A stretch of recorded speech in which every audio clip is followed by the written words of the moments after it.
கிட்டத்தட்ட 1 கோடி வாக்காளர்கள் நீக்கப்பட்டதே வந்து திமுகவிற்கு தோல்விதான் அப்படின்னு நம்மளால சொல்லிட முடியுமா?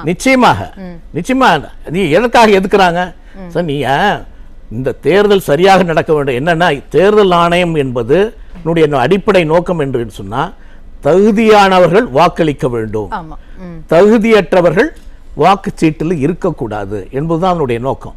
ஸோ இதற்காக தான் தேர்தல் ஆணையமும் அமைக்கப்பட்டது. இது constitutional, it has been created with constitution.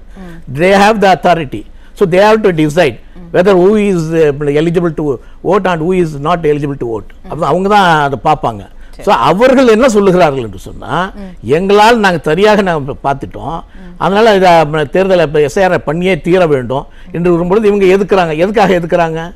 உதாரணத்துக்கு சொன்னீங்கன்னா ஒரு வீட்டில் திருடு நடந்துருது, அந்த இடத்துல நிறைய பேரில் இருக்காங்க. அப்போ போலீஸ் வந்து விசாரிக்கிறாங்க. போலீஸார் என்ன சொல்லுகிறார்கள், இங்கே இருந்தவர்களுடைய கைரேகையெல்லாம் நான் எடுக்க வேண்டும், அப்பொழுதுதான் சரியான திருடர்கள் என்னால் கண்டுபிடிக்க முடியும் என்று சொல்கிறார்கள்.